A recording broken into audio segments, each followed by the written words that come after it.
Hello everyone. Today we're going to be talking about cellular respiration.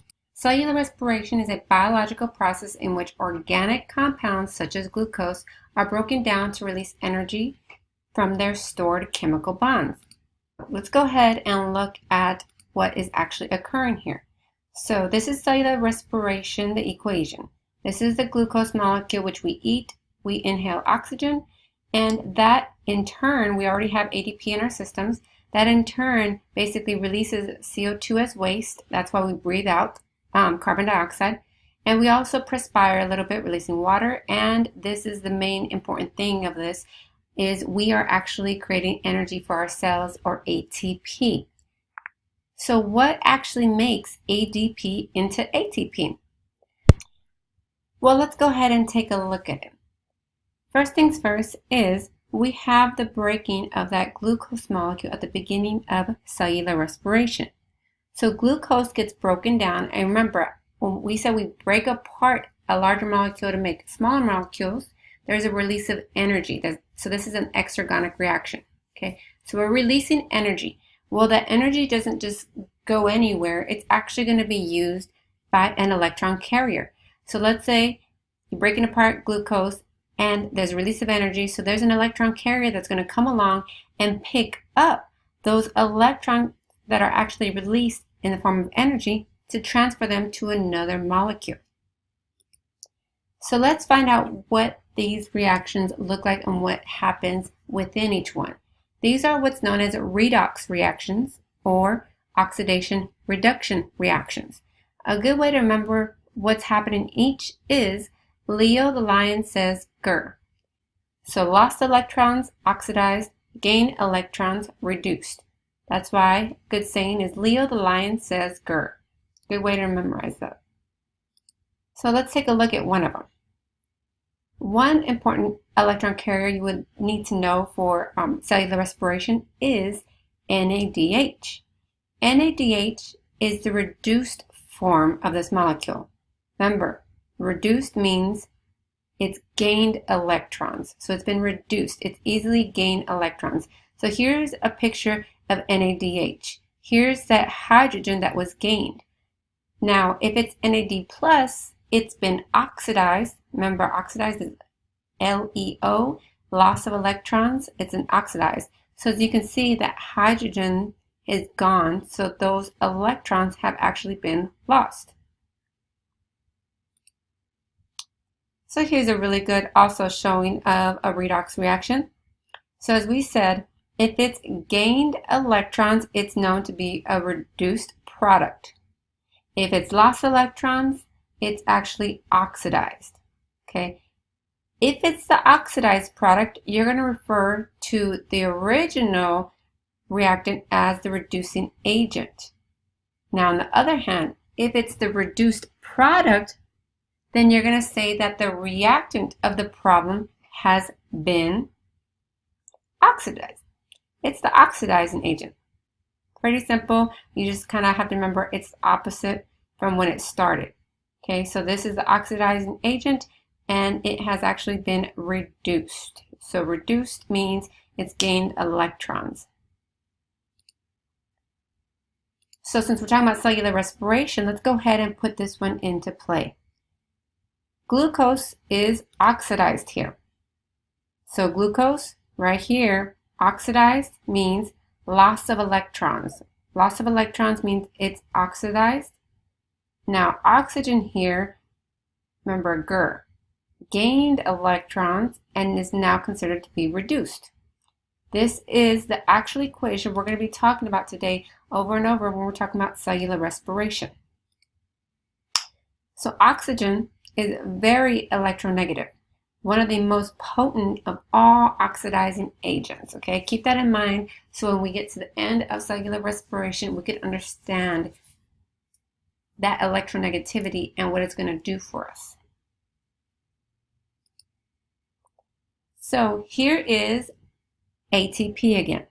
As you can recall, ATP has negative phosphate groups. So here's a negative phosphate group, a negative phosphate group, and the third negative phosphate group. These are repelling one another, which is why it is very unstable as ADP or ATP, because remember, opposites attract. So this, if it was attracted to one another, it'd be a negative, a positive, and then a negative. But we have three negatives side by side, so it's a very, very unstable molecule, especially as ATP. This is why breaking apart ATP and then releasing this energy is a great, quick energy boost for us. That's why we use ATP so much. So we talked about what phosphorylation is, but dephosphorylation would be the release of one or two phosphate groups from ATP by hydrolysis. So ATP hydrolysis means we actually input water and we release energy here because we're going from a large molecule to smaller molecules, so release of energy, and that results in ADP plus your free organic phosphate. Phosphorylation, just for a recap, remember we're actually going to add a phosphate group to some sort of molecule. So right here we're adding phosphate to ADP, so we have to have an input of energy because we're actually making two smaller molecules into a larger molecule, and that end results with our ATP. So what is oxidative phosphorylation? So phosphorylation, if you can recall right now, we just said is when you add a phosphate group to a molecule. So it is still that we're adding a phosphate group to a molecule, as you can see here, but it also means oxidative, which means oxygen is involved here. So we're going to get to this at the very end of the electron transport chain, but I'm just going to go ahead and show you right here. Oxygen is coming off. This guy splits into two and then basically gets combined with these hydrogen over here that are getting pumped across, and that results in our water molecule being formed and also a phosphate group added on to this ADP because these hydrogens coming across. So let's talk about cellular respiration now from the beginning to the end, a quick summary of it. So what's going to be happening here? Okay. First and foremost, we have energy that's going to flow into an ecosystem as sunlight and leaves as heat. So here's your sunlight energy coming and reacting upon these thylakoids that are in your chloroplasts in the plants. Then the plants undergo photosynthesis and therefore release oxygen for us to breathe and glucose molecules for us to use as energy. Then the glucose and the oxygen is what we intake into our cellular respiration cycle, and that occurs in our cytosol and our mitochondria, and cellular respiration occurs here. The end result releases chemical energy in the form of ATP, but also we release carbon dioxide when we breathe out and water molecules, which then goes back into the plants to use up for their photosynthesis. So we have the breakdown of organic molecules, which is an exergonic reaction because it's releasing energy, energy is exiting. There's two processes we're going to be speaking about today. One requires oxygen, which makes it aerobic, and that's cellular respiration. And the other is anaerobic or does not require oxygen, and that is fermentation. So cellular respiration is the most efficient catabolic pathway. It uses oxygen and other organic molecules such as glucose, and in end yields high amounts of ATP. Most energy produced in the mitochondria in eukaryotes for cellular respiration. There's three key pathways when we're talking about cellular respiration. There's the glycolysis stage, the citric acid cycle stage, and the electron transport chain, aka where oxidative phosphorylation is going to be occurring. Glucose is the most readily available source of fuel for the actual cells. Right here we actually have once again cellular respiration equation, which is glucose plus oxygen, and that gets transferred into carbon dioxide, water, energy, which is your ATP, and heat that we release as well. Cellular respiration equation actually results in a negative delta G. That means we have a loss of energy. And so that energy that actually gets removed from this system as ATP is what we use to fuel our cells. So there's a ton of energy available. So where does each step of cellular respiration occur? We do have to know this. So Glycolysis, which is stage 1, occurs in the cytoplasm of the cell. Stage 2, which is aka the Krebs cycle, occurs in the mitochondrial matrix. And stage 3 occurs in the membrane of the mitochondria. So this is an overview of cellular respiration as a whole.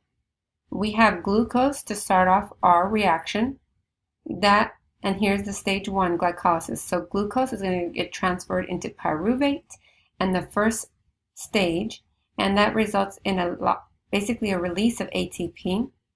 And also NADH carries electrons from this reaction, and it's coming on over here into the ETC, electron transport chain, or oxidative phosphorylation stage right here.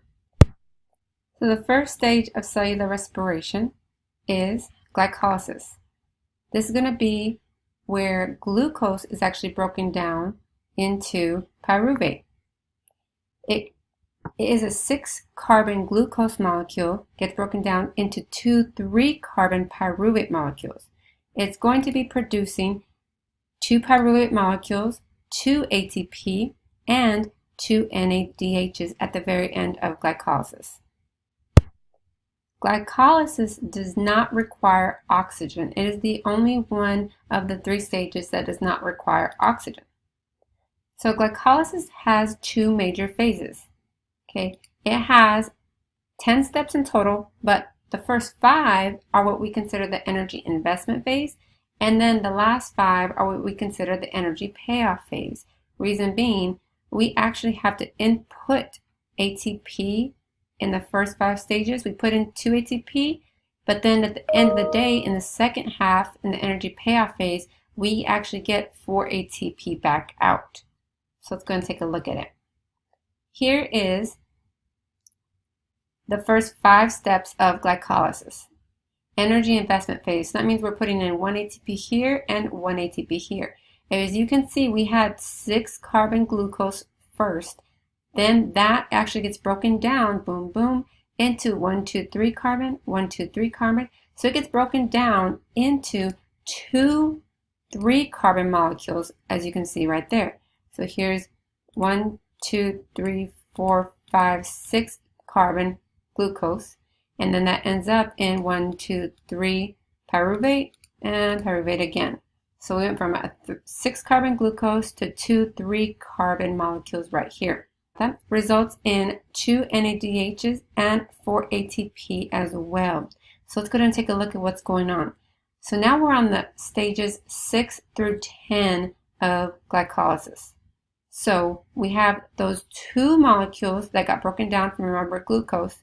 Okay, NAD actually, what is this called when it gains an electron? It's reduced.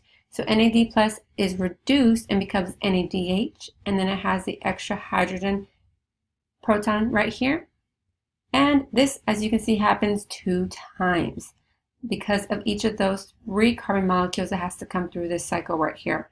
So we put in 2 ATP, but guess what? We're getting out 2 ATP right here and 2 ATP right here. That's why it says that this whole glycolysis ends up with our 2 NADHs and 4 ATP, resulting in a total of a gain of 2 ATP at the end of the day. Because we had to use 2 to get 4, so that's why we have a gain of 2 ATP here.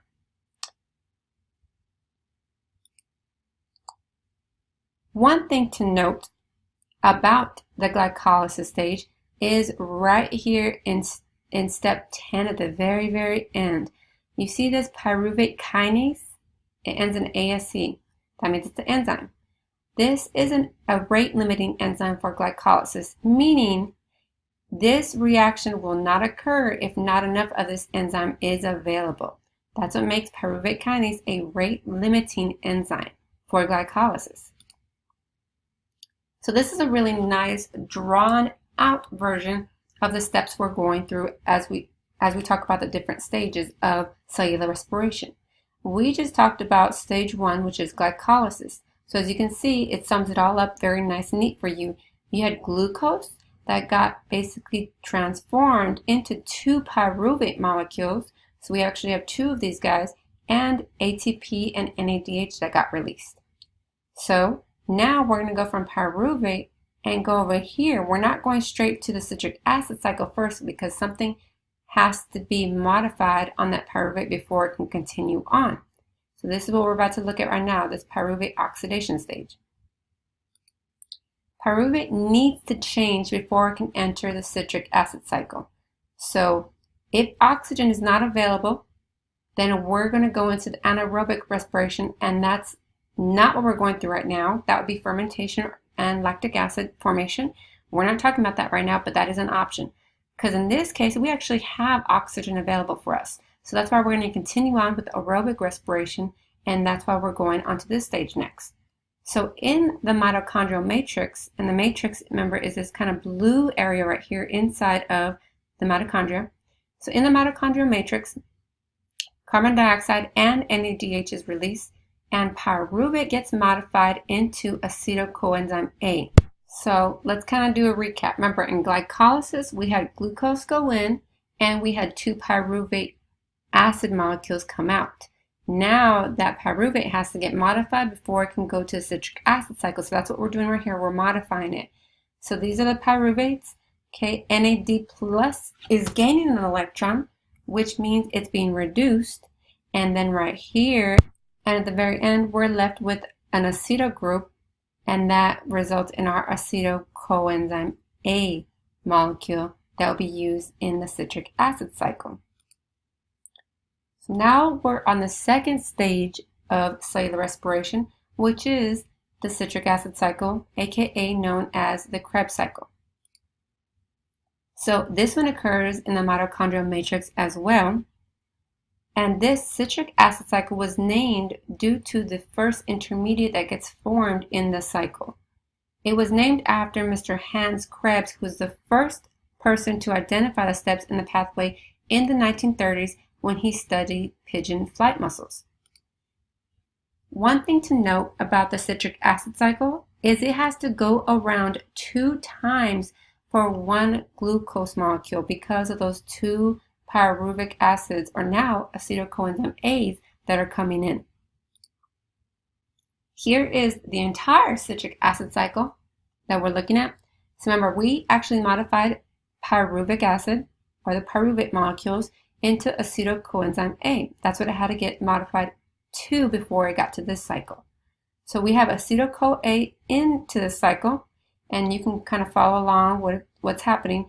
But what's going in is acetyl-coenzyme A. Right over here, we're having a release of carbon dioxide. Also, NAD plus is gaining that electron, and it's reduced into NADH. That's an electron carrier, remember that. So we have an electron carrier right here. We also have a second carbon dioxide being released here. So an important note to make here.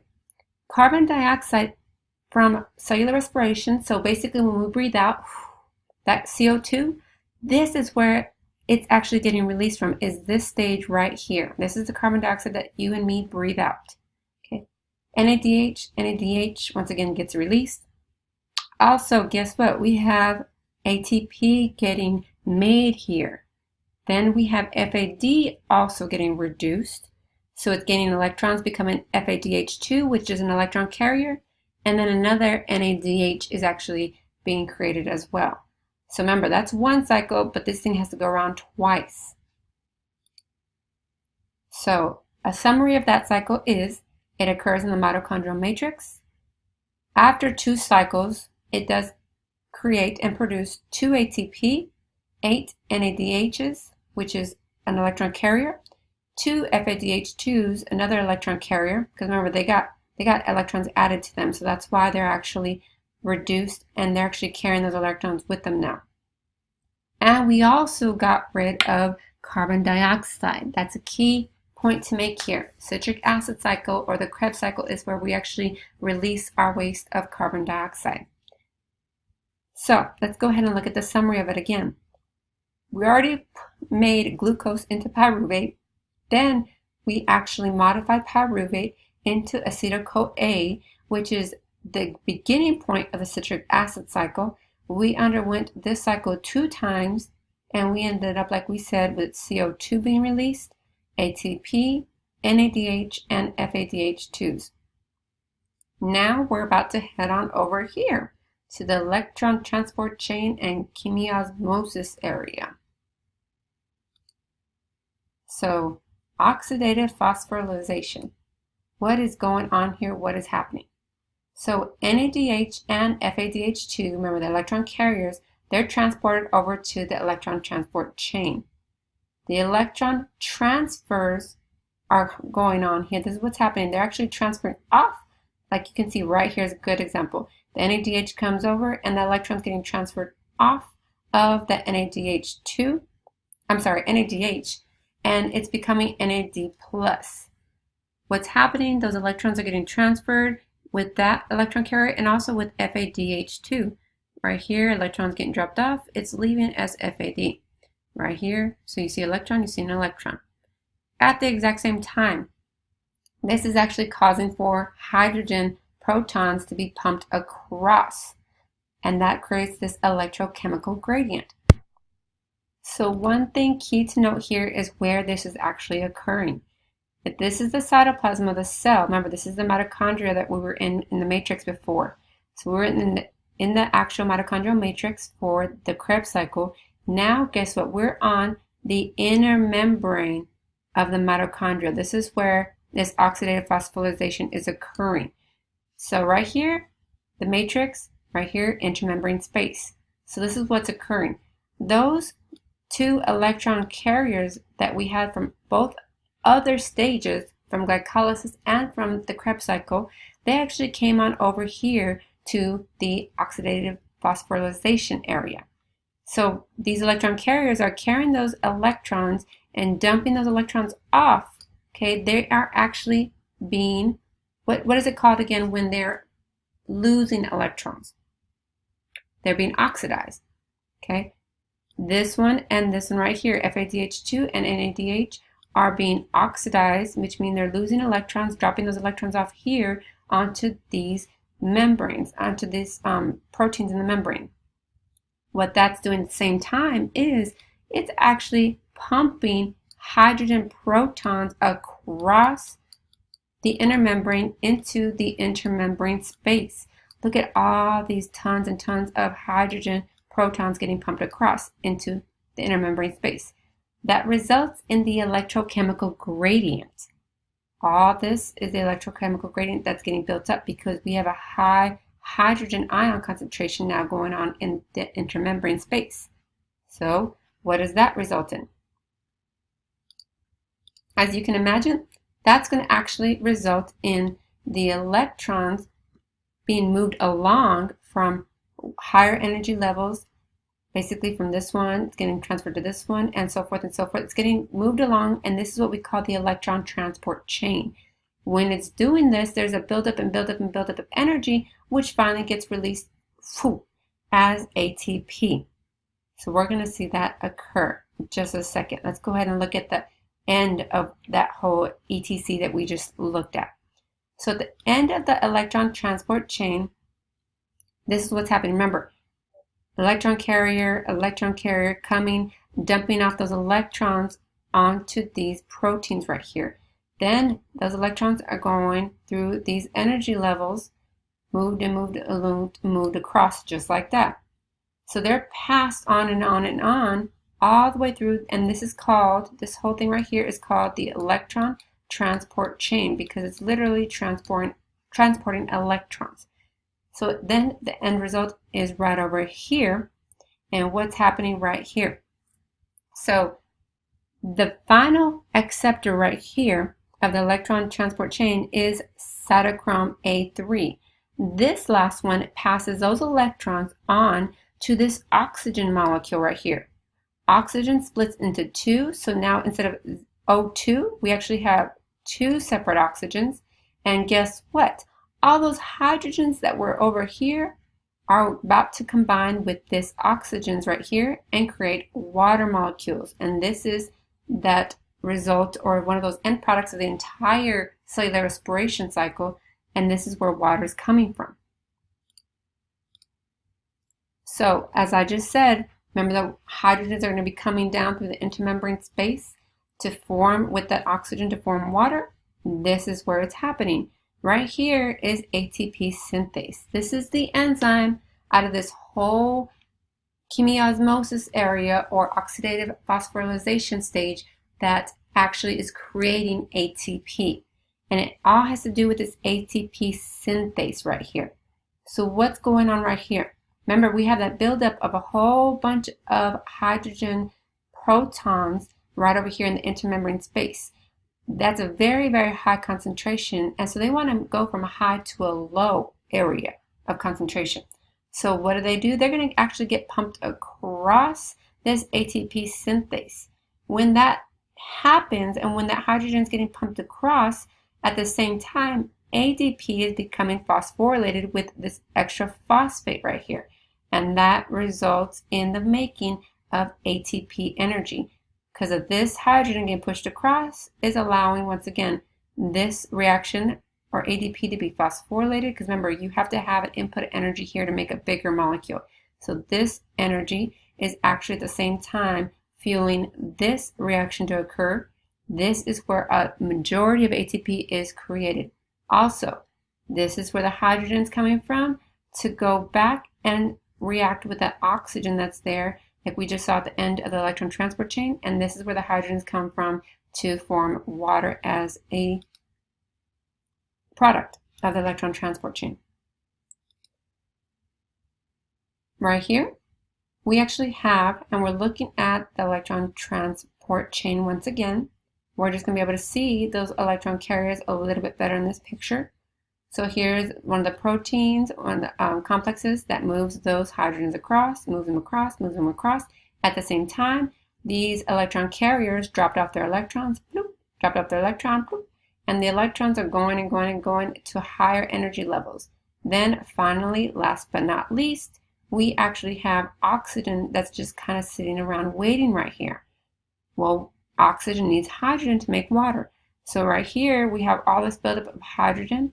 Hydrogen is going to get pumped down into this actual matrix area that actually fuels the energy needed for ADP and phosphorus to become ATP.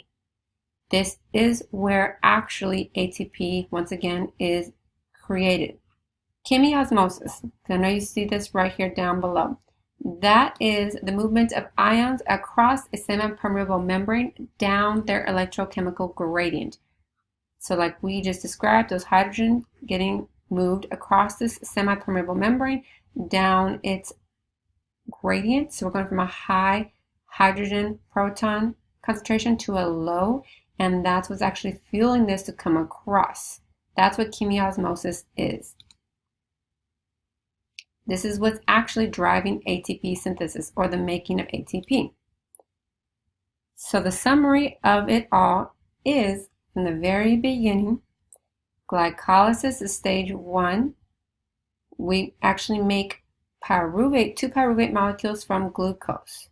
That also releases 2 of these electron carriers and 2 ATP. Then we move on, and we have to basically modify pyruvate into acetyl coenzyme A before it can continue. Then we get to stage 2, which is a citric acid cycle. So resulting from the citric acid cycle, we actually have 2 more ATP being created and some more electron carriers. Then all of those electron carriers that got formed from the very, very beginning are getting transferred over here and carrying those electrons over to the electron transport chain. Also, right here, remember, this is where the majority of ATP get made, and it's actually getting made by the pumping of the hydrogen protons across the membrane through chemiosmosis, and that's resulting in the formation of ATP. All in all, you are going to have to know what got produced in each of the stages. So you are going to want to make a quick study sheet so that way you can refer back to it. So all in all, there's about 2 ATP produced in glycolysis. There's about 2 ATP that got produced in the citric acid cycle, or aka Krebs cycle, and there's 34 ATP that got produced in the oxidative phosphorylation cycle. So roughly an estimate you could say is about 38 ATPs were created. And that is the end of the aerobic respiration portion, which means if there was oxygen available, that's where you would go. You would go from glycolysis to citric acid cycle, then finally to oxidative phosphorylation.